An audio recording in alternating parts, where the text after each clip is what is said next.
Hello po! 10 na nga kaming straight. Uy, grabe ang mga person. Grabe si December eh. At ayaw kaming pagpahingahin. Kakagaling nga lang namin sa pakpakang matinding setup din kahapon. Mga puyat pa kami nito dahil kagabi lang nagawa ang mga props na para dito. Pagkatapos ng mga setup kahapon, sila papa ni and kapatid ko nga ang gumawa ng mga props nito.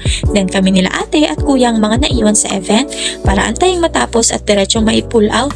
Buti nga't only setup nga lang ito today, located at alam nyo na kung saang background ito. We are here at Puatos Cafe again for our only setup for today, na Christmas party celebration again in Wild West theme.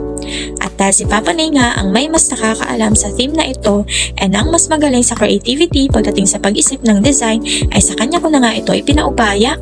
Medyo matrabaho nga ang setup na to, kaya tatlo din kami ng kapatid ko dito. Di na namin sinama sina ate dahil isa lang naman ang setup, so day off sila today. Pero bukas ay back to work din agad with 3 setup again. May inspo design pala na ipinagaya dito. Di ko na nga lang na ipakagaya dahil incomplete ang gamit ko and di din naman pasok sa budget nila. So we made it as similar as we can na lang.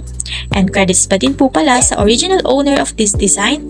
I always give credits kasi baka mamaya makita nila yung design nila tapos akalain na tayo ang may gustong gayahin yung mismong design nila. As much as we want to make unique and original design kasi, pag si client ang nag-request ng ganito o ganyan, ang design na gusto niya ay we must follow. Regardless, kung hindi naman kaya, they may consider kung ano lang ang makayanan. First time pala namin ang theme na to and ang cool niya kaya excited din ako mai-setup ito.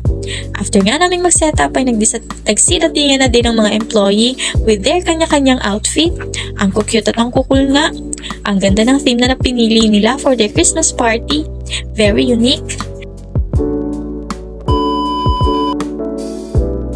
And here's the final look po and hanggang dito na lang. Thank you po and bye-bye!